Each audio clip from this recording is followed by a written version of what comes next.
ان الحمد للہ نحمده ونستعینه ونستغفره ونعوذ باللہ من شرور انفسنا ومن سیئات اعمالنا من يهده الله فلا مضل له ومن يضلل فلا هادي له اشهد ان لا الہ الا اللہ وحدہ لا شریک له واشهد ان محمدا عبدہ ورسولہ اما بعد اعوذ باللہ السمیع العلیم من الشیطان الرجیم من ہمزہ ونفخہ ونفثہ بسم اللہ الرحمن الرحیم من یطیع الرسول فقد اطاع اللہ ومن تولی فما ارسلناک علیہم حفیظا۔ معزز سامعین، گزشتہ جو ہمارا لیکچر تھا اس میں ہم نے فتنہ انکار حدیث کے پس منظر اور اس کی تاریخ کو تھوڑا دیکھا تھا، اور پھر بر صغیر میں اس فتنے کی آبیاری کرنے والے اور اس کو سب سے پہلے متعارف کروانے والے سر سید احمد خان کا ذکر کیا تھا، اور ان کے افکار کا ذکر کیا تھا، اور ان کے افکار کا تجزیہ بھی کیا تھا، اور اس پر ہم نے سیر حاصل بحث کی تھی۔ تو ابھی اس لیکچر میں ہم انشاءاللہ جو ان کے بعد کچھ لوگ آئے ہیں جنہوں نے سر سید احمد خان کی فکر کو آگے پہنچایا، بلکہ آپ یوں کہیں کہ ان سے بھی زیادہ کھل کر انکار حدیث کے حوالے سے اظہار کیا۔ بہت باقی تو گمراہیاں اپنی جگہ پر ہیں سر سید احمد خان صاحب کی، جیسا کہ جنت جہنم کا انکار ہے، فرشتوں کا انکار ہے،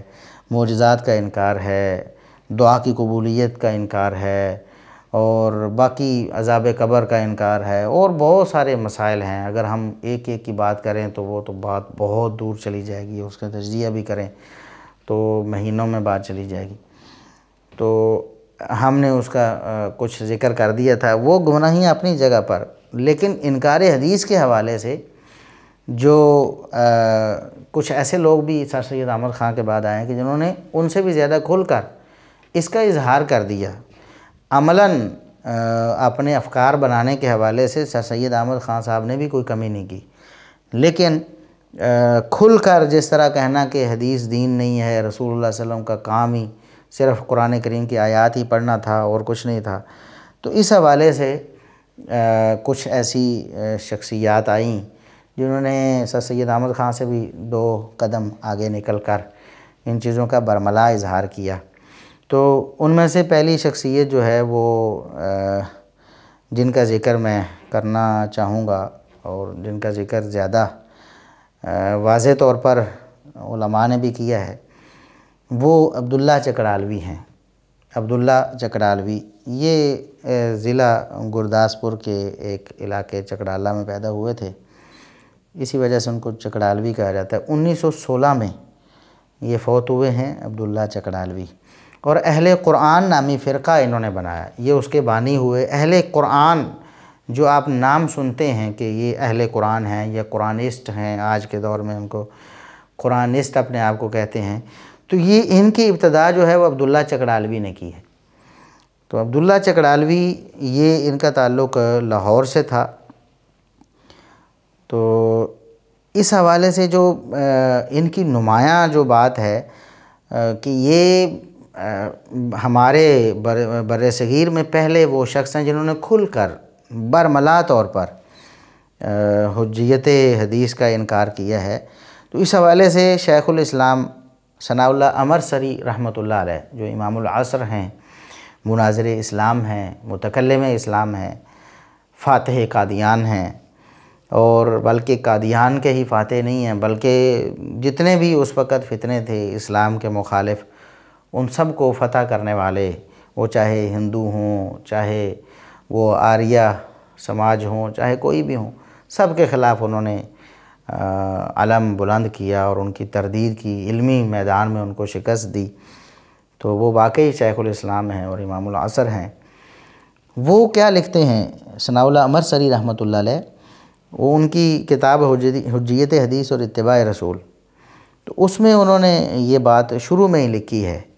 آپ سمجھ لیں مقدمے میں ہی لکھی ہے کہ ہندوستان میں سب سے پہلے سر سید احمد خان علی گڑھی نے حدیث کی حجیت سے انکار کی آواز اٹھائی، جن کا ہم پہلے ذکر کر چکے ہیں۔ ان کے بعد پنجاب میں مولوی عبداللہ چکڑالوی مقیم لاہور نے ان کا تتبع کیا، بلکہ سر سید سے ایک قدم آگے بڑھے، کیونکہ سر سید حدیث کو شرعی حجت نہ جانتے تھے لیکن عزت و احترام کرتے تھے، واقعات نبویہ کا صحیح ثبوت کتب احادیث سے دیتے تھے۔ برخلاف ان کے مولوی عبداللہ چکڑالوی حدیث نبوی کو لہو الحدیث سے موسوم کیا کرتے تھے۔ تو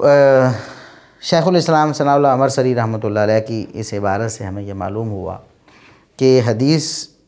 کو حجت تو سر سید احمد خان بھی نہیں مانتے تھے، اس لیے وہ گمراہیوں میں پڑے۔ ان کی جتنی گمراہیاں ہیں ان کے پیچھے جو بڑا سبب ہے وہ انکار حدیث ہے، عقل پرستی ہے کہ حدیث کا انکار کرو، اپنی عقل جو مانے اس کو تسلیم کرو۔ تو انہوں نے شیخ الاسلام امرسری رحمۃ اللہ علیہ نے بتایا ہے کہ سب سے پہلے تو حجیت حدیث سے انکار کی آواز سر سید احمد خان نے ہی اٹھائی، لیکن وہ لوگوں کے سامنے اس طرح نہیں اقرار کرتے تھے کہ میں حدیث کو نہیں مانتا، بلکہ اوپر سے مطلب حدیث کا لفظ اچھی طرح بول دیا، احتراماً بولا اور کھل کر انکار نہ کیا، اور اس میں تعویل سے کام لے لیا یا کچھ حدیث کا انکار کر دیا، کچھ کو مان لیا، اس طرح کر کے وہ کرتے تھے اور احادیث کا ذکر بھی کر دیتے تھے اپنی عبارتوں میں۔ تو عبداللہ چکڑالوی نے کیا کیا کہ نعوذ باللہ حدیث کو لہو الحدیث کہہ کر نعوذ باللہ اس کو یعنی کہ لوگوں کے سامنے ایک لغو اور بلکہ گناہ بنا کر پیش کیا کہ حدیث کو ذکر کرنا تو گناہ ہے یا حدیث پر ایمان لانا گناہ ہے۔ تو ان کے بارے میں ہم دیکھتے ہیں کہ یہ قرآن کریم کے حوالے سے کیا کہتے تھے۔ حدیث کو کہتے ہیں کہ قرآن کریم کہتا ہے کہ صرف قرآن کو مانو، اور جو لوگ حدیث کو مانتے ہیں وہ شرک فی الکتاب کے مرتکب ہیں۔ چنانچہ ترجمۃ القرآن، انہوں نے جو کتاب ترجمۃ القرآن کے نام سے لکھی، اس میں وہ لکھتے ہیں صفحہ 98 پہ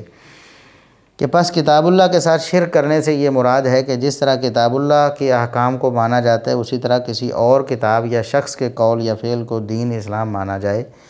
خواہ فرضاً جملہ رسل و انبیاء کا قول یا فعل ہی کیوں نہ ہو۔ جس طرح شرک موجب عذاب ہے، اس طرح بمطابق قرآن ان الحکم الا للہ الا لہ الخلق والامر لا یشرک فی حکمہ احدا، ان آیات کے مطابق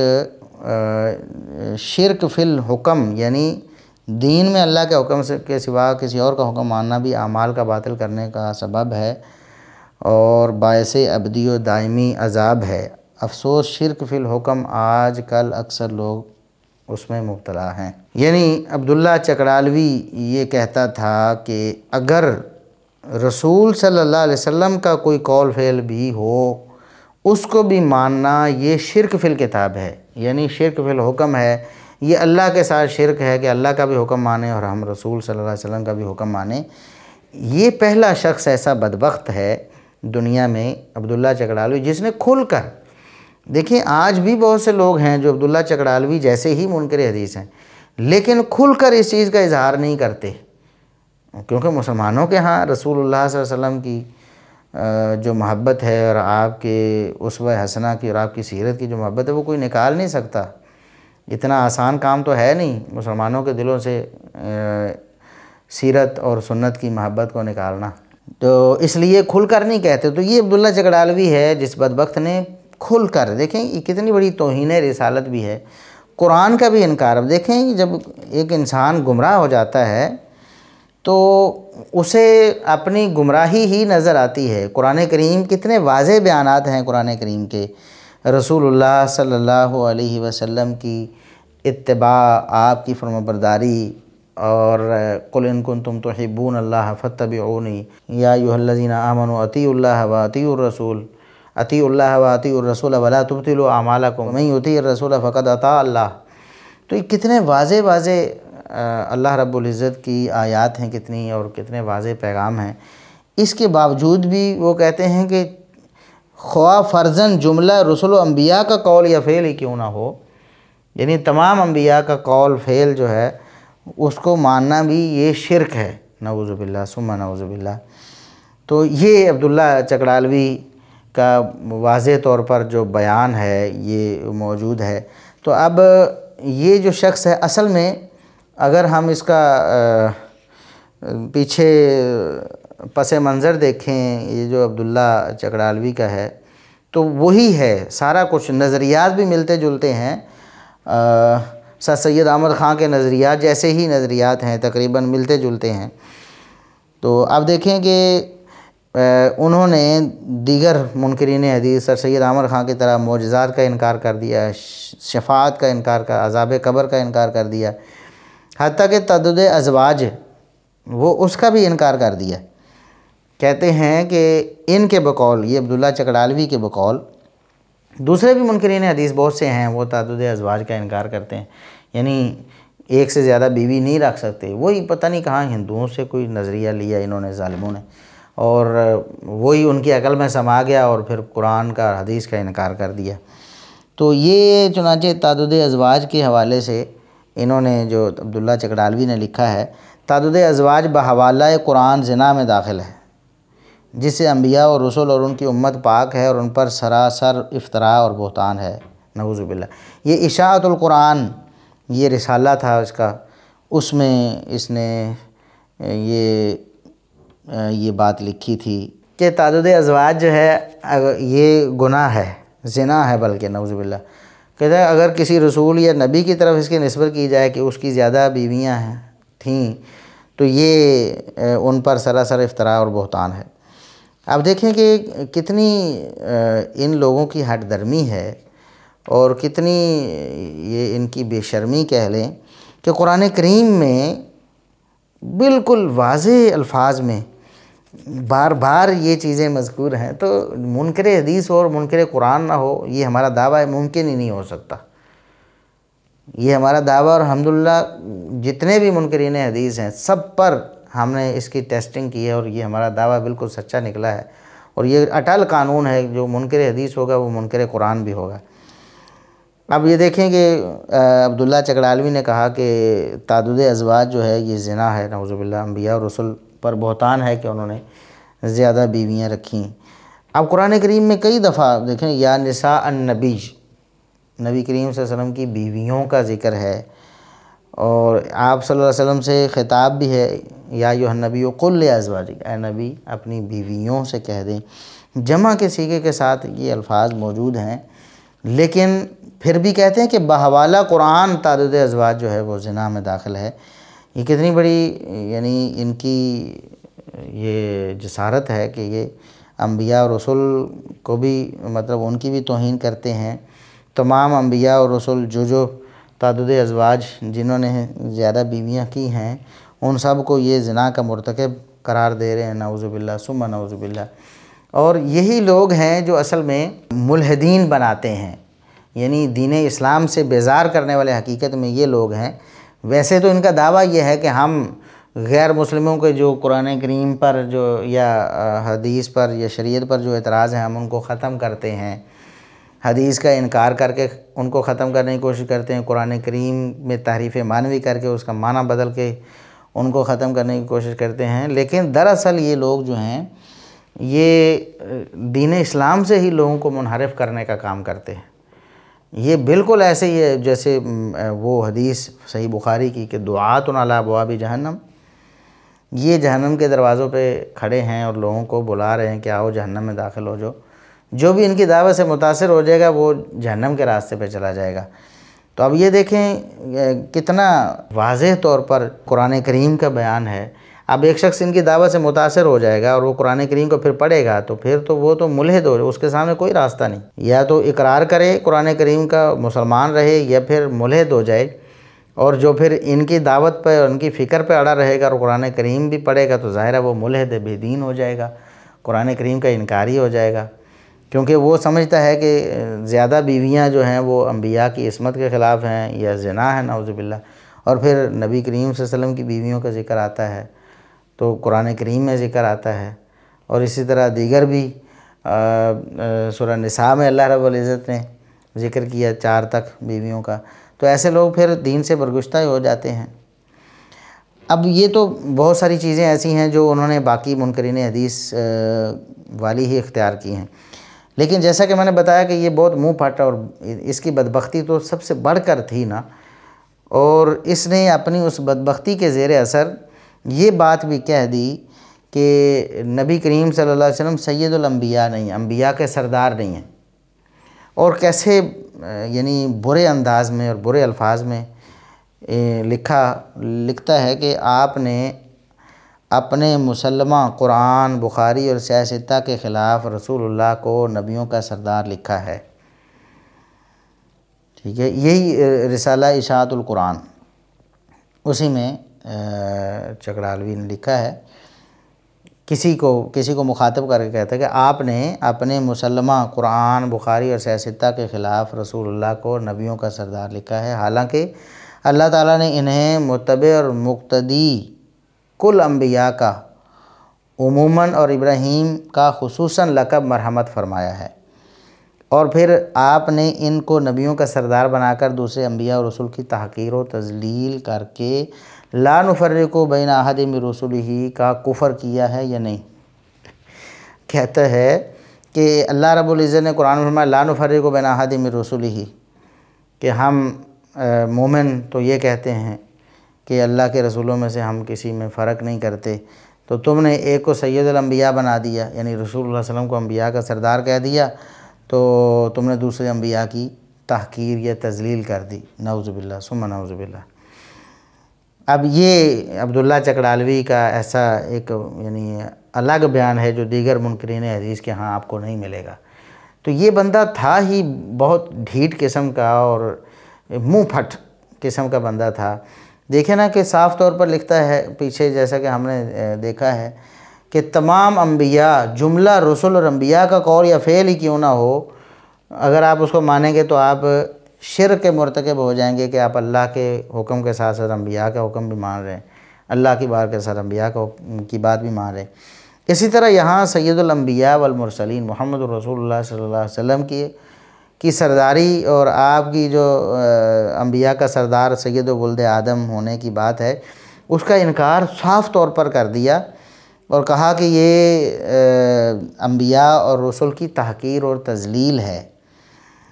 حالانکہ جب چکڑالوی صاحب کو ہم دیکھتے ہیں کہ انہوں نے کیا قرآن نہیں پڑھا تھا؟ دراصل اللہ رب العزت نے ان کی عقلوں پر پردہ ڈال دیا ہوتا ہے، یہ ایسے جاہل بن جاتے ہیں کہ اللہ رب العزت قرآن کریم کے صاف الفاظ بھی ان کے سامنے نہیں آتے۔ اب کیا یہ آیت انہوں نے نہیں قرآن کریم میں پڑھی کہ تلک الرسل فضلنا بعضهم علی بعض، کہ رسولوں کو ہم نے بعض کو بعض پر فضیلت دی ہے، کچھ کا مقام زیادہ ہے کچھ کے مقابلے میں، یہ تحقیر و تذلیل کہاں سے بن گئی؟ یہ تو اللہ رب العزت نے مقام ہے، کسی کو زیادہ دیا، کسی کا درجہ زیادہ ہو گیا، کسی کا اس کے مقابلے میں کم ہو گیا، یہ تحقیر و تذلیل نہیں ہے۔ اب یہ دعویٰ ہمارا ایک دفعہ پھر سچا ثابت ہو گیا کہ ہر منکر حدیث منکر قرآن بھی ہوتا ہے۔ اب دیکھ لیں تلک الرسل فضلنا بعضهم علی بعض، اس کا انکار کر دیا انہوں نے، اور دیگر دوسری آیات بھی ایسی ہیں، اگر ہم ان کو ذکر کریں تو بات لمبی ہو جائے گی، آپ خود دیکھیں گے تو بہت ساری آپ کو آیات ملیں گی جہاں انبیاء کی فضیلت دوسرے انبیاء پر بیان ہوئی ہے۔ تو اسی طرح اللہ تعالیٰ نے آپ صلی اللہ علیہ وسلم کو سابقہ تمام انبیاء کی اتباع کا حکم نہیں دیا، بلکہ اللہ رب العزت نے ان کے طرف جو وحی نازل ہوئی تھی سابقہ انبیاء، اسی کی پیروی کا حکم دیا ہے۔ یعنی دراصل ابراہیم علیہ السلام کی اقتداء کا حکم، تو مطلب یہ ہے ابراہیم علیہ السلام کے پاس جو اللہ کی وحی آئی تھی، اللہ کا جو دین ابراہیم علیہ السلام نے قائم فرمایا تھا، تو اسی کی پیروی کا حکم ہے۔ اب یہ اس کو کہنا کہ اللہ رب العزت نے چونکہ ابراہیم علیہ السلام کی پیروی کا وَاتَّبِعْ مِلَّةَ ابراہیم حنیفہ، یہی ہے نا قرآن کریم کے الفاظ کہ ابراہیم علیہ السلام کی ملت کی پیروی کریں۔ ابراہیم علیہ السلام کی ملت کی تھی اللہ رب العزت کی نازل کردہ تھی، تو انہوں نے ابراہیم علیہ السلام کا مقتدا نبی کریم صلی اللہ علیہ وسلم کو قرار دے کر پھر کہا کہ ابراہیم علیہ السلام چونکہ مقتدا ہیں، پیشوا ہیں، اور نبی کریم صلی اللہ علیہ وسلم ان کے مقتدی ہیں، نبی کریم صلی اللہ علیہ وسلم کو ان کی اقتداء کا حکم ہوا، لہٰذا ابراہیم علیہ السلام تو پھر افضل ہونے چاہیے۔ اب ان کی منطق کے مطابق پھر بھی لا نفرق بین احد من رسلہ والی بات تو جیسے انہوں نے سمجھی، پھر تو وہ پوری نہ اتری وہاں کہ جب ابراہیم علیہ السلام کی اقتداء کا حکم دیا گیا نبی کریم صلی اللہ علیہ وسلم کو، تو ان کے بقول تو ابراہیم علیہ السلام کی پھر شان زیادہ ہو گئی، تو فضیلت تو پھر بھی مل گئی ان کو، تو پھر یہ محمد الرسول اللہ صلی اللہ علیہ وسلم کی تحقیر و تذلیل کیوں نہ ہوئی ان کے بقول؟ تو یہ ایسے یعنی گندے دماغ ہوتے ہیں منکرین حدیث کے کہ یہ قرآن کریم کو بھی قبول کرنے سے انکاری ہو جاتے ہیں۔ اب احادیث کا کیا ذکر کرنا ہے، انا سید ولد آدم ولا فخر، اور اس طرح دیگر جو احادیث ہیں ان کا ذکر کیا کرنا ہے، ان کو تو سرے سے ہی نہیں مانتے ہیں، جیسا کہ پیچھے ذکر کر چکے ہیں۔ تو قرآن کریم میں بھی واضح طور پر یہ دلائل موجود ہیں، لیکن یہ عبداللہ چکڑالوی جیسے لوگ جو ہیں وہ اس کو ماننے کے لیے تیار نہیں ہوتے۔ اب جہاں انکار حدیث آتا ہے تو پھر بہت سارے مسائل پیش آتے ہیں، جیسا کہ اب حدیث کا تو انکار کر دیے ہے، پھر نماز کی ادائیگی کیسے ہوگی، ٹھیک ہے، زکوٰۃ کیسے ہوگی، حج کیسے ہوگا، اور رکوع کیسے ہوگا، سجدہ کیسے ہوگا، ہوگا بھی یا نہیں ہوگا، نمازوں کی تعداد کیا ہوگی، نمازوں کے اوقات کیا ہوں گے۔ یہ ایک کامن مسئلہ ہے منکرین حدیث میں کہ یہاں آ کر وہ پھنستے ہیں، اور پھر ہمیشہ منکرین حدیث کا ایک بہت بڑا پروپیگنڈا ہے، وہ کہتے ہیں کہ یہ مسلمانوں میں مختلف فرقے ہیں نا، یہ حدیث کو ماننے کی وجہ سے فرقے پڑے ہیں، کسی کے پاس رفع دین والی حدیث ہے، کسی کے پاس عدم رفع دین والی حدیث ہے، کسی کے پاس ہاتھ باندھنے والی ہے، کسی کے پاس چھوڑنے والی، ان کے بقول، اور کسی کے پاس سورہ فاتحہ پڑھنے والی ہے اور کسی کے پاس روکنے والی ہے۔ تو لہٰذا یہ اس لیے فرقوں میں بٹے ہوئے ہیں، اختلافات بنے ہوئے ہیں، اس لیے کہ یہ حدیث کو مانتے ہیں، تو کہتے ہیں حدیث ہی اختلاف کا سبب ہے، تو حدیث کو چھوڑ دو تاکہ ساری امت جمع ہو جائے۔ تو ہم ان سے پوچھتے ہیں کہ آپ نے تو حدیث کو چھوڑ دیا، اہل قرآن بن گئے، اپنا نام ہی اہل قرآن رکھ لیا، تو پھر تو آپ کو تو ایک ہی ہونا چاہیے نا، کسی مسئلے میں آپ کا تو اختلاف نہیں ہونا چاہیے۔ لیکن آپ دیکھیں گے حیرانی کی بات یہ ہے کہ جتنے بھی منکرین حدیث ہیں سب کی الگ الگ نماز، ہر فرقے کی الگ نماز، ہر فرقے کی الگ زکوٰۃ، ہر فرقے کا الگ حج، ہر فرقے کی نماز کے اوقات، نمازوں کی تعداد الگ۔ اور اب یہ قرآن کریم کو اگر مانتے ہیں کہ قرآن کریم ہمارے لیے کافی ہے، حدیث کی وجہ سے اختلاف ہے، تو پھر ان کی تو نماز ایک ہی ہونی چاہیے نا، یعنی نمازوں کی تعداد سب کے ہاں ایک ہونی چاہیے، نماز کا طریقہ سب کے ہاں ایک ہونا چاہیے، نمازوں کی تعداد، نمازوں کے اوقات سب کے ہاں ایک ہونے چاہیے، اور اسی طرح پھر زکوٰۃ ہے، روزہ ہے، حج ہے، اور دیگر معاملات ہیں وہ سب ایک ہی ہونے چاہیے، لیکن ایسا نہیں ہوتا۔ اب اگر آپ منکرین حدیث کو آج دیکھیں گے تو سب کے ہاں الگ الگ طریقے ہیں۔ اب یہ جو عبداللہ چکڑالوی ہے، اس کے نزدیک نماز کا کیا طریقہ تھا؟ صرف قیام، نہ رکوع ہے، نہ سجدہ ہے، نہ تشہد ہے، کچھ بھی نہیں، صرف قیام ہی ہے، اور چند قرآنی آیات پڑھ کر بس ختم، ٹھیک ہے، جس طرح ہم نماز جنازہ پڑھتے ہیں نا، ویسے ہی عبداللہ چکڑالوی اور اس کا جو فرقہ ہے جو اس نے بنایا اہل قرآن، تو یہ منکرین حدیث کی ایک شاخ ہے، اور بہت ساری شاخیں ہیں، آپ دیکھیں گے ان کے ہاں بھی ان کے عقائد و نظریات جیسے ہم بھی آگے ذکر کریں گے انشاءاللہ۔ تو یہ کیا کرتے ہیں؟ صرف قیام کیا، چند قرآنی آیات پڑھیں اور بس ختم، کھڑے ہوئے قرآنی آیتیں پڑھیں چند ایک اور بس ختم، اور نماز مکمل ہو گئی۔ اور نماز کے متعلق رکوع سجدے والی جو آیات ہیں ان کا اپنا اپنا مطلب لے لیا۔ اب جیسا کہ غلام احمد پرویز ہے، پرویزی لوگ ہیں، ان کا تذکرہ آگے پرویزیوں کا آئے گا، غلام احمد پرویز کا بھی آئے گا، تو وہ پرویزی جو ہیں وہ سرے سے نماز کے منکر ہیں۔ وہ کہتے ہیں یہ جو اقامت صلاۃ ہے، یہ اس کا مطلب تو چلنا پھرنا ہے، اللہ کا نظام نافذ کرنا ہے، کاروبار کرنا ہے، یہ صلاۃ کا مطلب ان کے ہاں۔ تو اسی طرح اور دیگر جو فرقے ہیں ان کے ہاں اپنے اپنے مفاہیم ہیں نماز کے حوالے سے، اور اپنے اپنے طریقے ہیں نماز کے حوالے سے، تو یہ ان کے اپنے اپنے معاملات ہیں۔ تو عبداللہ چکڑالوی کے حوالے سے ایک اور اہم بات جو ہے، اور یہ جو اس کو زیادہ وضاحت کے ساتھ جو ذکر کیا جاتا ہے یا اس کا الگ نمایاں تذکرہ کیا جاتا ہے منکرین حدیث میں عبداللہ چکڑالوی کا، تو اس میں ایک جو سبب ہے وہ یہ ہے کہ نبی کریم صلی اللہ علیہ وسلم کی پیش گوئی جو ہے وہ اس ظالم کے حق میں پوری ہوئی ہے، جو کہ سنن ابی داود وغیرہ میں ہے اور دیگر حدیث کی کتابوں میں بڑی مشہور و معروف حدیث بھی ہے۔ امام ابو داود رحمۃ اللہ علیہ نے اس کو کتاب السنہ میں باب فی لزوم السنہ میں پیش کیا ہے کہ نبی کریم صلی اللہ علیہ وسلم نے فرمایا الا انی اوتیت الکتاب ومثلہ معہ، خبردار یاد رکھو کہ مجھے کتاب بھی دی گئی ہے اور کتاب کی طرح کی چیز اس کے ساتھ دی گئی ہے، یعنی کتاب بھی دی گئی ہے، قرآن کریم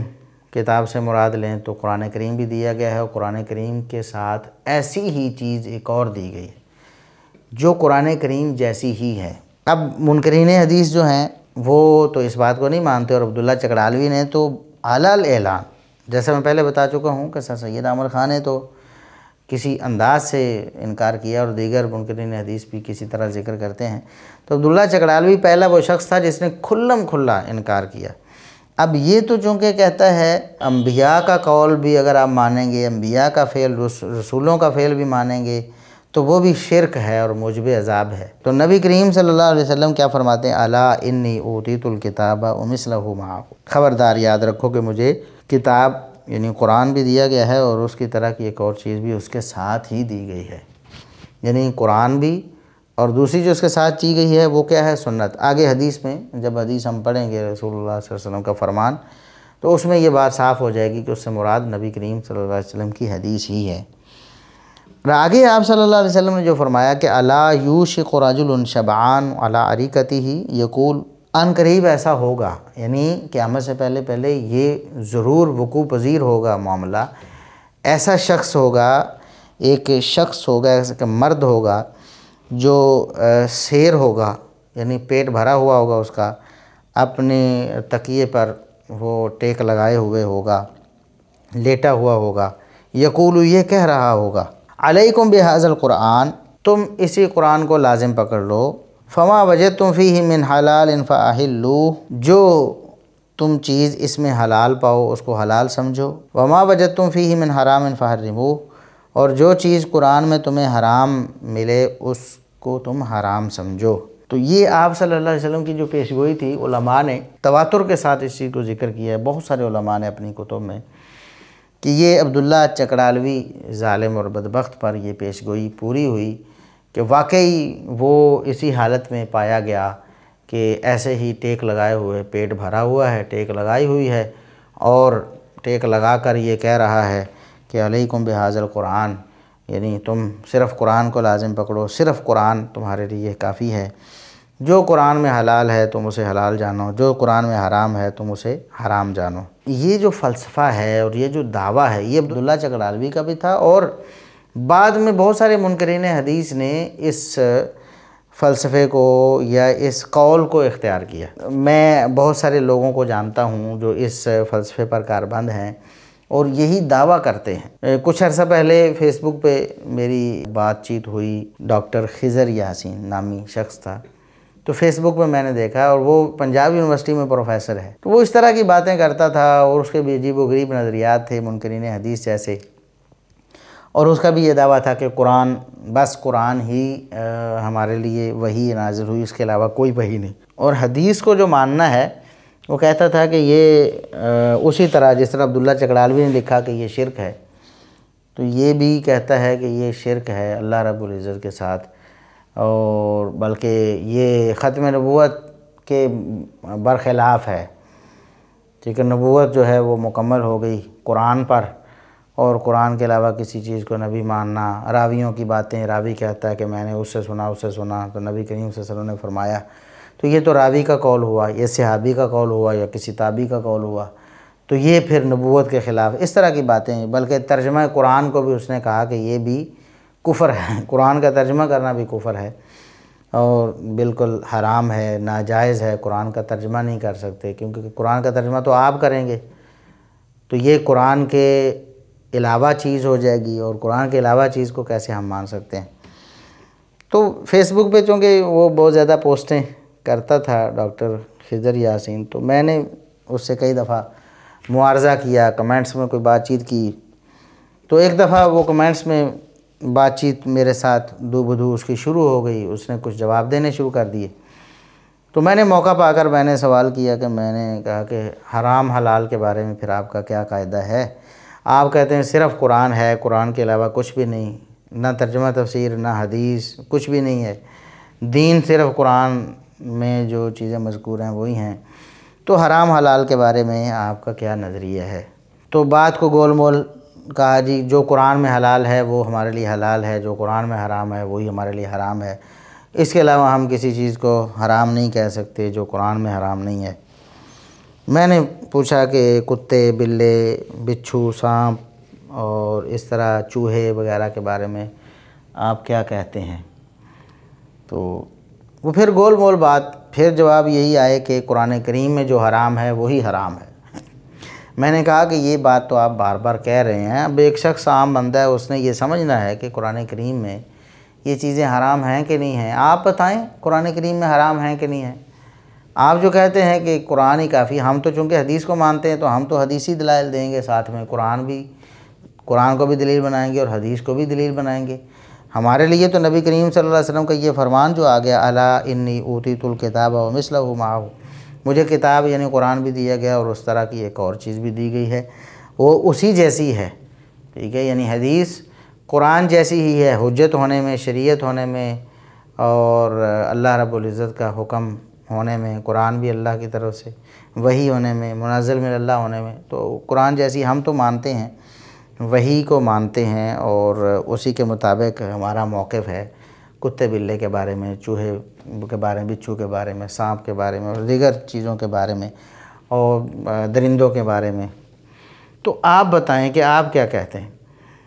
اب وہ پھنس جائے، اگر وہ کہے کہ یہ چیزیں حرام ہیں، قرآن کریم کی کسی آیت کے تحت انہیں لانے کی کوشش کرے، تو تب اپنے بقول وہ قرآن کریم کا ترجمہ یا قرآن کی تفسیر کر کے وہ خود کافر ٹھہر جائے۔ وہ بھی نہیں کرتا تھا، کہتا تھا قرآن میں جو چیزیں حرام ہیں وہی حرام ہیں۔ بہرحال میں نے جب کچھ مجبور کیا اسے، ابھی بھی میرے پاس اسکرین شاٹ موجود ہیں، پڑے ہوئے ہیں، محفوظ ہیں کہ اس نے یہ باتیں میرے ساتھ کی ہیں آن دی ریکارڈ فیس بک پہ، اوپن پلیٹ فارم پہ۔ تو اس نے کہا کہ کتے کے بارے میں نے پوچھا، بلے کے بارے، گدھے کے بارے میں اور باقی چیزوں کے بارے میں، تو اس نے کہا کہ قرآن کریم میں حرام نہیں ہیں تو ہم بھی انہیں حرام نہیں کر سکتے۔ میں نے پھر سوال کیا کہ آپ دوبارہ سے واضح طور پر ہمیں بتائیں کہ کیا آپ کتا، گدھا اور پھر چوہا ان چیزوں کو کھانے کے لیے تیار ہوں گے؟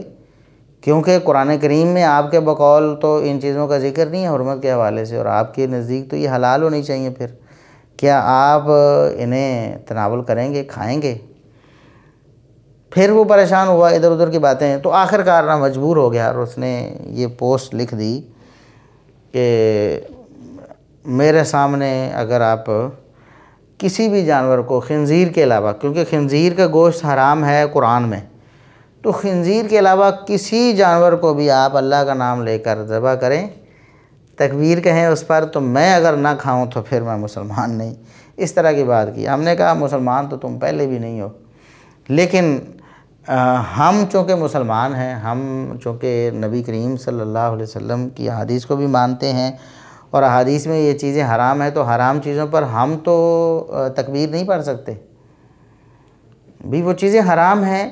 تکبیر تو پڑھی جاتی ہے ان کو ذبح کرنے کے لیے حلال ہونے کی وجہ سے، جب وہ حرام ہے تو ان پر تکبیر پڑھنا بھی حرام ہوا۔ ہمارے نزدیک تو یہ جائز نہیں ہے، البتہ آپ ہمیں جگہ وقت کا تعین کریں، ہم آپ کے پاس کتا لے کے آئیں گے، یہ چوہا لے کر آئیں گے، تو آپ ہمارے سامنے خود اس کو ذبح کریں اور اس کو کھائیں۔ ہم یہ دیکھنا چاہتے ہیں کہ منکرین حدیث کس قدر پستی میں گر جاتے ہیں حدیث کا انکار کر کے۔ تو یہ جو عبداللہ چکڑالوی کی جو ذریت ہے آج بھی موجود ہے، اور ہم نے یہ نوٹس کیا کہ کچھ عرصے میں بہت سارے، یعنی آپ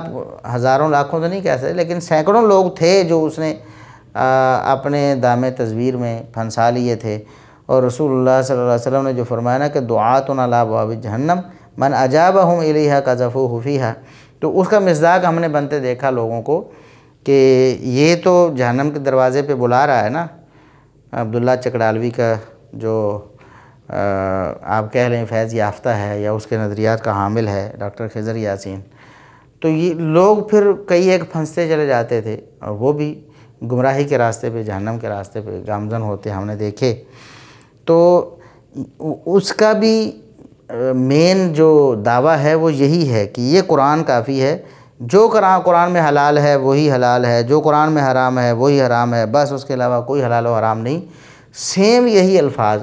ڈاکٹر خضر یاسین نے بولے ہیں، تو یہ عبداللہ چکڑالوی نے سب سے پہلے یہ لفظ بولے اور نبی کریم صلی اللہ علیہ وسلم کی حدیث کا وہ مصداق بنا۔ اب اگر اس حدیث کو آگے ہم تھوڑا پڑھتے ہیں، اگلے الفاظ جو ہیں، جب رسول اللہ صلی اللہ علیہ وسلم نے فرمایا کہ ایک شخص ایسا آئے گا، وہ یعنی ایسا دور آئے گا، وہ شخص یہ بات کہے گا، یہ واقعہ رونما ہوگا کہ جو قرآن میں ہے وہی حلال ہے، جو قرآن میں ہے وہی حرام ہے، بس قرآن کے علاوہ کچھ نہیں ہے۔ تو آپ صلی اللہ علیہ وسلم نے آگے جو ارشاد فرمایا الا لا یحل لکم لحم الحمار الاہلی، خبردار تمہارے لیے گھریلو گدھے کا گوشت حلال نہیں ہے، یعنی میں محمد الرسول اللہ تمہارے لیے گھریلو گدھے کے گوشت کو حرام قرار دیتا ہوں۔ اب اگر اس حدیث پر غور کریں کہ پہلے آپ نے فرمایا کہ الا انی اوتیت الکتاب ومثلہ معہ، مجھے کتاب یعنی قرآن اور اسی طرح کی ایک اور چیز دی گئی یعنی حدیث دی گئی ہے۔ پھر آپ نے حدیث کا انکار کرنے والے لوگوں کا دعویٰ بتایا کہ صرف قرآن ہے اور قرآن میں جو حلال ہے وہی حلال، جو حرام ہے وہی حرام۔ پھر آپ فرماتے ہیں کہ میں تمہارے لیے گھریلو گدھے کا گوشت حرام قرار دیتا ہوں۔ اب بتانا کیا چاہتے ہیں آپ صلی اللہ علیہ وسلم کہ قرآن میں گھریلو گدھے کے گوشت کو حرام نہیں کہا گیا، قرآن کریم کی کسی آیت میں گھریلو گدھے کو حرام نہیں کہا گیا اس کا گوشت کھانے کو، لیکن نبی کریم صلی اللہ علیہ وسلم نے حرام قرار دیا ہے۔ غزوہ خیبر کے موقع پر بخاری مسلم کی حدیث بڑی واضح ہیں، اور آپ صلی اللہ علیہ وسلم نے جو چولہوں پہ رکھا ہوا تھا گوشت، آپ نے اس کو بھی حکم دے دیا کہ ان کو گرا دو، جیسا کہ سلمہ بن اکوع رضی اللہ عنہ بیان کرتے ہیں کہ نبی کریم صلی اللہ علیہ وسلم نے غزوہ خیبر کے موقع پر بہت ساری دیکھا کہ بہت سارے لوگوں نے ہنڈیائیں چڑھائی ہوئی ہیں، تو آپ نے فرمایا کہ علامہ تو کا دو حاضی نیران، یہ جو آگ تم نے جلائی ہوئی ہے یہ کس چیز کو پکا رہے ہو؟ تو انہوں نے بتایا کہ گھریلو گدھے کا گوشت ہم پکا رہے ہیں۔ تو آپ صلی اللہ علیہ وسلم نے فرمایا کہ اکسروہا، ان ہنڈیاؤں کو توڑ دو اور جو گوشت پکا رہے ہو اس کو انڈیل دو۔ آپ صلی اللہ علیہ وسلم پھر دوسری روایات میں جیسا کہ آپ نے فرمایا فإنھا رجس، اسی طرح آپ نے اعلان کرنے کے لیے صحابی کو بھی ان اللہ ورسولہ ینہیانکم عن لحوم الحمر الاہلیہ فإنھا رجس، کہ اللہ اور اس کا رسول تمہیں روکتے ہیں گھریلو گدھے کے گوشت سے، یہ اب حرام ہے۔ تو بتانے کا مقصد یہ ہے کہ اللہ کا اور اللہ کے رسول صلی اللہ علیہ وسلم کا دونوں کا فرمان باور کروایا گیا، اللہ اور اس کے رسول صلی اللہ علیہ وسلم دونوں کی ممانت باور کروائی گئی۔ حالانکہ رسول اللہ صلی اللہ علیہ وسلم کیا فرماتے ہیں بعض روایات میں کہ میں نے تمہارے لیے گھریلو گدھے کا گوشت حرام کیا، تو جو رسول اللہ صلی اللہ علیہ وسلم حرام کریں وہ اللہ کا حرام کردہ ہے، اور یہ دعویٰ کرنا کہ قرآن میں جو حرام ہے وہی حرام ہے، قرآن میں جو حلال ہے وہی حلال ہے، قرآن کے علاوہ ہم حلت و حرمت کا کوئی پیمانہ نہیں بنائیں گے، رسول اللہ صلی اللہ علیہ وسلم کے فرمان کو بھی حلال و حرام کا معیار نہیں بنائیں گے، تو یہ وہ گمراہی ہے جو عبداللہ چکڑالوی نے پھیلائی، اور آج وہ چلتی چلتی وہ خضر یاسین اور دیگر لوگوں میں آج بھی موجود ہے۔ منکرین حدیث بہت سارے اسی گمراہی کا شکار ہیں آج بھی، وہ کہتے ہیں کہ ہمیں صرف قرآن سے حرام دکھاؤ تو ہم اس کو حرام مانیں گے۔ تو نبی کریم صلی اللہ علیہ وسلم نے اس دعوے کی تردید فرما دی کہ قرآن کے بارے میں کہنا کہ قرآن میں حرام ہوگا تو ہم حرام مانیں گے۔ نبی کریم صلی اللہ علیہ وسلم نے فرمایا کہ جو مثلہ معہ جو ہے، جو میری حدیث، اس میں بھی اللہ رب العزت حرام قرار دیتا ہے، حدیث میں بھی حکم نازل ہوتا ہے جو میں اس کی تبلیغ کرتا ہوں حدیث کے ذریعے، کہ اللہ رب العزت نے حرام قرار دیا ہے دراصل جو میں نے حرام قرار دیا ہے۔ اسی طرح ولا کل ذی ناب من السباع، درندوں میں سے جو کچلی والے ہیں وہ بھی حرام ہیں تمہارے لیے۔ اب ظاہر ہے کہ درندے حرام ہو گئے، جتنے بھی کچلی والے جانور ہیں وہ سارے کے سارے کلی قاعدے کے تحت حرام ہو جائیں گے، جبکہ قرآن کریم میں قطعاً کہیں بھی ایسا ذکر نہیں سوائے خنزیر کے گوشت کے اور کوئی گوشت یا وما اہل بہ لغیر اللہ ہے، غیر اللہ کے نام پہ جو ہو اس کو حرام کرا دیا۔ لیکن گوشت کھانے کے حوالے سے خنزیر اور وما اہل لغیر اللہ کے علاوہ کسی کو حرام قرار نہیں دیا گیا۔ حدیث میں نبی کریم صلی اللہ علیہ وسلم نے گھریلو گدھے کے گوشت کو بھی حرام قرار دیا اور درندے جو کچلیوں والے درندے ہیں ان کو بھی حرام قرار دیا۔ تو یہ آپ صلی اللہ علیہ وسلم کی حدیث کی صداقت بھی ہے، آپ صلی اللہ علیہ وسلم کی ایک پیش گوئی کا پورا ہونا بھی ہے کہ آپ صلی اللہ علیہ وسلم نے جو پیش گوئی 1400 سال پہلے فرمائی وہ ہماری اس صدی میں پوری ہوئی، اور نہ صرف پوری ہوئی بلکہ آپ صلی اللہ علیہ وسلم نے اس کا رد بھی فرما دیا کہ وہ جو دعویٰ کرے گا جو اس دور میں موجود ہوں گے آگے سے اس کو یہ پھکی دے سکتے ہیں یا اس کی تردید ان دلائل کے ساتھ کر سکتے ہیں کہ اللہ رب العزت نے قرآن کے علاوہ بھی وحی نازل کی، اور وہ وحی محمد رسول اللہ صلی اللہ علیہ وسلم پر حدیث کی صورت میں نازل، اور آپ صلی اللہ علیہ وسلم نے حدیث کی صورت میں اس کی تبلیغ فرمائی، اور آپ کے اقوال افعال جو ہیں وہ آپ صلی اللہ علیہ وسلم کے اقوال افعال ہمارے لیے دین اور شریعت ہیں۔ اور اس بارے میں قرآن کریم کا اگر مطالعہ کریں تو جیسا میں نے پہلے بھی اشارہ کیا ہے کہ اللہ رب العزت نے اللہ کی اطاعت اور رسول صلی اللہ علیہ وسلم کی اطاعت کا حکم دیا ہے، بار بار دیا ہے، بلکہ فَإِن تَنَازَعْتُمْ فِي شَيْءٍ فَرُدُّوهُ إِلَى اللَّهِ وَالرَّسُولِ إِن كُنتُمْ تُؤْمِنُونَ بِاللَّهِ وَالْيَوْمِ الْآخِرِ۔ اگر تم کسی معاملے میں اختلاف کا شکار ہو جاؤ، تم اختلاف میں پڑ جاؤ، تو پھر اس معاملے کو ضرور اللہ اور اس کے رسول صلی اللہ علیہ وسلم کی طرف لوٹا دو۔ اب ظاہر ہے اللہ کی طرف لوٹانے سے مراد قرآن میں اس مسئلے کو دیکھنا ہے، اور رسول صلی اللہ علیہ وسلم کی طرف لوٹانے سے کیا مراد ہے؟ جب آپ صلی اللہ علیہ وسلم زندہ تھے، دنیا میں موجود تھے، لوگ آپ کے پاس جا کے مسئلہ پوچھ لیتے تھے۔ آج ہمارے پاس موجود نہیں ہیں نبی کریم صلی اللہ علیہ وسلم، دنیا سے چلے گئے ہیں، اللہ رب العزت کے مہمان ہیں، تو اب رسول صلی اللہ علیہ وسلم کی احادیث جو ہیں ان کی طرف ہم اس معاملے کو لے کر جائیں گے، تو پھر جو نتیجہ کتاب و سنت سے اللہ اور اس کے رسول صلی اللہ علیہ وسلم کی طرف سے ہمیں ملے گا اسے ہم قبول کریں گے۔ فَلَا وَرَبِّكَ لَا يُؤْمِنُونَ حَتَّى يُحَكِّمُوكَ فِي مَا شَجَرَ بَيْنَهُمْ۔ اللہ رب العزت نے اپنے رب ہونے کی قسم اٹھائی، فرمایا کہ مجھے اے نبی تیرا رب ہونے کی قسم ہے، اس وقت تک یہ مومن ہو ہی نہیں سکتے جب تک آپ کو یہ اپنے اختلافی معاملات میں حاکم فیصل نہ بنا لیں۔ جب تک آپ کا فیصلہ مان نہیں لیتے اس وقت تک یہ مومن ہی نہیں ہو سکتے۔ تو اللہ رب العزت تو ایمان کے لیے حدیث کو ماننا شرط بتایا ہے۔ اب عبداللہ چکڑالوی جس طرح کہتا ہے کہ انبیاء کا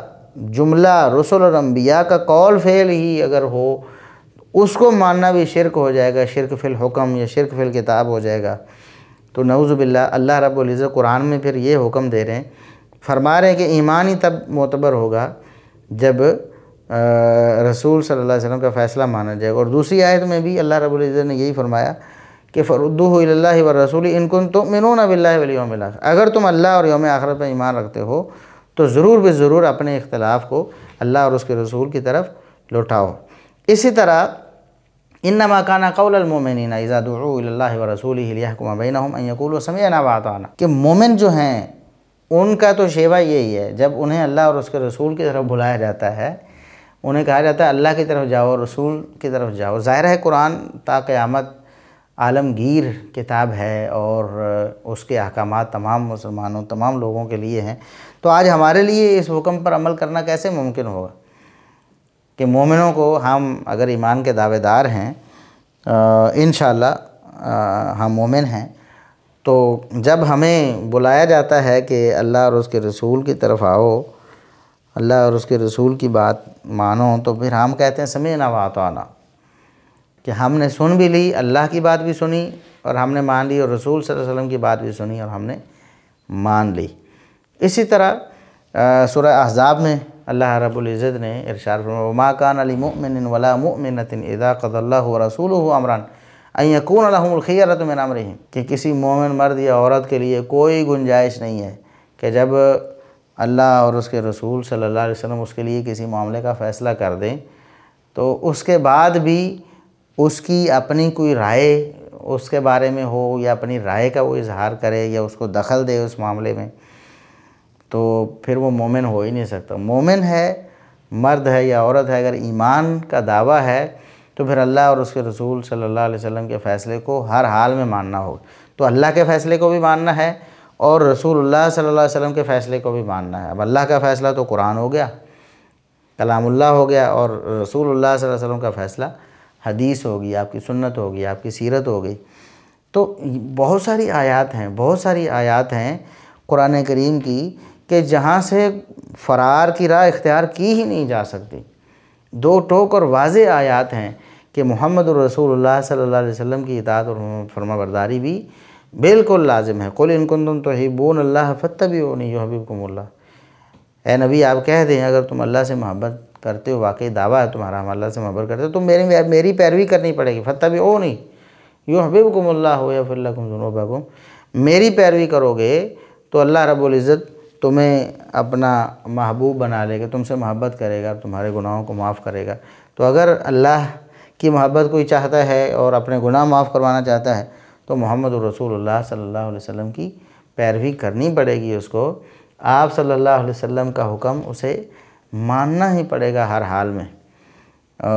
تو اسی طرح بہت ساری آیات ہیں۔ پھر 1400 سال سے متواتر چلا آ رہا ہے امت کا ایک تواتر اور ایک توارث جو ہے کہ وہ ایک سے دوسری نسل کو یہ احادیث پڑھتے پڑھاتے سنتے سناتے چلے۔ صحابہ کرام نے رسول اللہ صلی اللہ علیہ وسلم سے سنی ہیں، پھر تابعین نے ان سے سنی ہیں، پھر تبع تابعین نے ان سے سنی، پھر ائمہ دین نے ان سے سنی ہیں، ان کو کتابوں میں مدون کیا ہے۔ پہلے بھی کتابیں موجود تھیں، لکھی ہوئی احادیث موجود تھیں، جس طرح قرآن کریم کو لکھا جاتا تھا حدیث کو بھی لکھا جاتا ہے، یہ ایک الگ ٹاپک ہے۔ تو لیکن رسول اللہ صلی اللہ علیہ وسلم کی احادیث اسی طرح متواتر ہیں جس طرح قرآن کریم متواتر ہے۔ اب قرآن کریم اللہ کا کلام ہے، نازل ہوا، پھر اس کو دو گتوں کے درمیان جمع کیا گیا، پھر دنیا میں اس کو پھیلایا گیا، تو بالکل واضح ہے، کوئی شخص اس کا انکار نہیں کر سکتا، اسی وجہ سے انکار نہیں کر سکتا نا، 1400 سال سے ہمارے پاس محفوظ چلا آ رہا ہے۔ تو ایسے ہی رسول اللہ صلی اللہ علیہ وسلم کی احادیث ہیں کو اب کسی مثال کے طور پر انفرادی طور پر ایک حدیث کے صحیح یا ضعیف ہونے کا مسئلہ تو ہو سکتا ہے، اور علماء نے باقاعدہ طور پر اس پر قواعد ترتیب دیے ہیں، کتاب و سنت کی روشنی میں جرح و تعدیل کے قواعد ہیں، اصول الحدیث ہیں، سارا کچھ ہے۔ لیکن حدیث کو بطور ایک شریعت کا حکم اور دین، یہ تواتر کے ساتھ امت 1400 سال سے کوئی انکاری ہے ہی نہیں، نہ صحابہ میں سے کوئی انکاری حدیث کا، نہ تابعین میں سے، نہ تبع تابعین میں سے، نہ ائمہ دین میں سے۔ تو جو اس طرح کے پروپیگنڈے یہ کرتے ہیں یا جھوٹی موٹی باتیں بنا کر یا کسی بات کو تروڑ مروڑ کر، جیسے سیدنا عمر بن خطاب رضی اللہ عنہ کا قول حسبنا کتاب اللہ، اس کو دلیل بنانے کی اگر کوئی کوشش کرے تو اس کے بھی جوابات علماء نے دیے ہیں، اور وہ حدیث تو قطعاً بھی ان کے موقف کی حامی نہیں بنتی اور اس سے ان کو کوئی فائدہ سرے سے ہوتا ہی نہیں ہے۔ اسی طرح حدیث کی کتابت سے منع کیا جانا، تو بہرحال یہ ساری باتیں تو یہ تروڑ مروڑ کر ان کو غلط انداز میں پیش کرتے ہیں، یا پھر جھوٹی روایتیں گھڑتے ہیں کہ جو روایات ہیں ان کو قرآن پر پیش کرو اور ادھر ادھر۔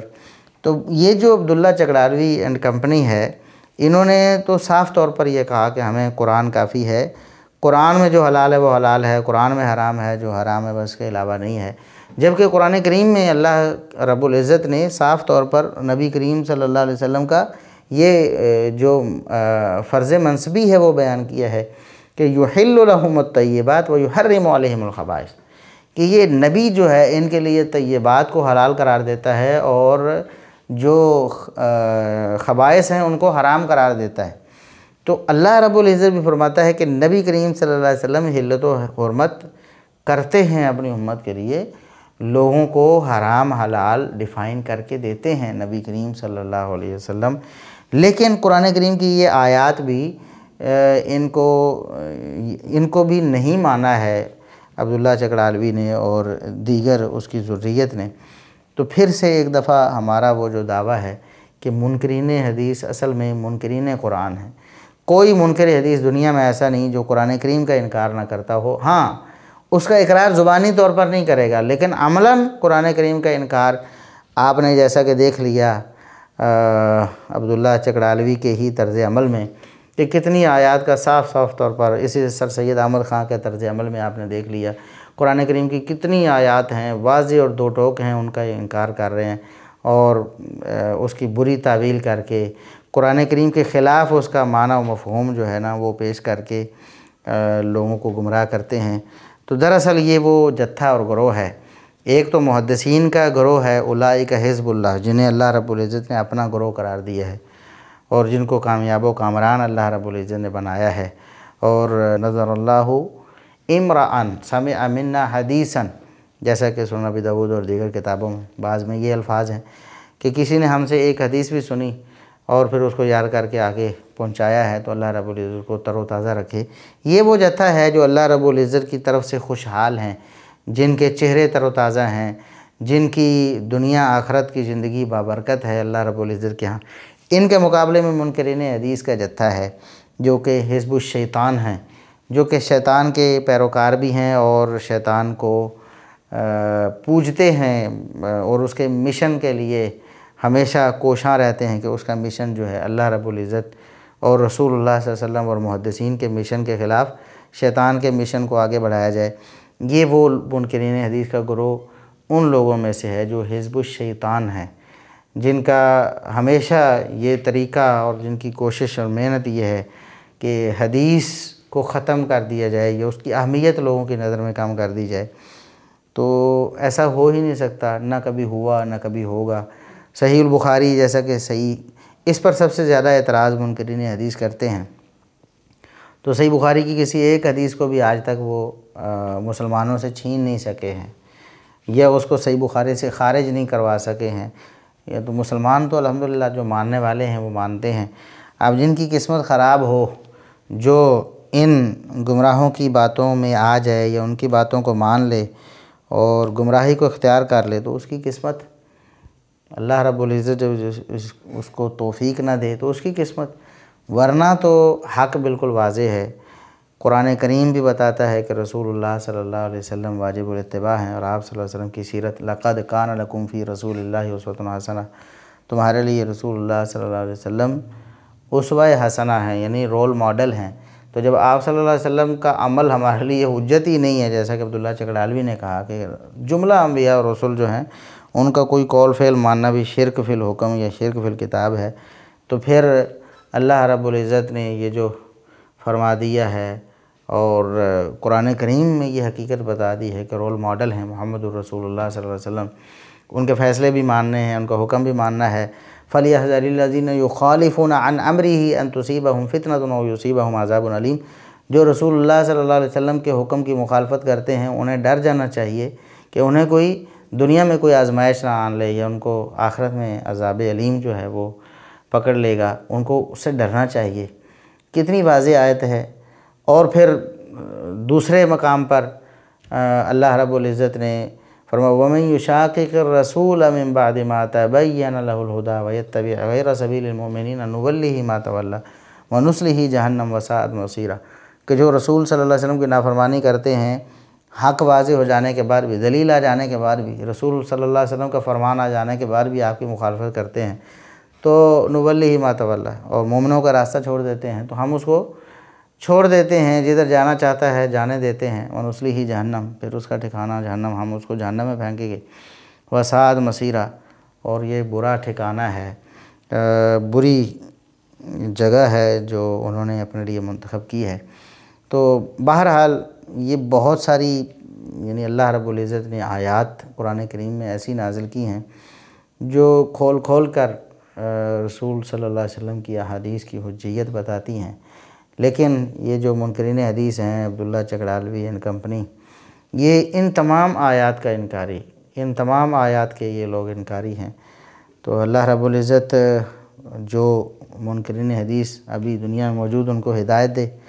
اگر ہدایت ان کے نصیب میں نہیں ہے اللہ رب العزت انہیں غارت کرے، اور اہل الحدیث جو ہیں، محدثین جو ہیں، جو حدیث اور سنت اور سیرت کے محافظ ہیں، اللہ رب العزت ان کو جزائے خیر دے جو گزر چکے ہیں، جو موجود ہیں، اللہ رب العزت انہیں مزید خدمت دین کی، خدمت حدیث کی توفیق عطا فرمائے۔ تو یہ ہمارا دوسرا لیکچر یہاں مکمل ہو رہا ہے۔ اہل قرآن جو ہیں، جو اپنے آپ کو اہل قرآن کہتے ہیں، عبداللہ چکڑالوی اور اس کے ماننے والے، یہ ان کے بارے میں تھا۔ اب ہم اگلے لیکچر میں کچھ اور شخصیات کا ذکر کریں گے جو سر سید احمد خان اور عبداللہ چکڑالوی کے علاوہ ہیں، اور انہوں نے بھی انکار حدیث کے حوالے سے زیادہ کوشش اور محنت کی ہے، اور لوگوں میں وساوس پھیلائے ہیں، کتابیں لکھی ہیں اور حلقہ احباب بنایا ہے۔ تو انشاءاللہ ہمارا تیسرا لیکچر اس حوالے سے ہوگا۔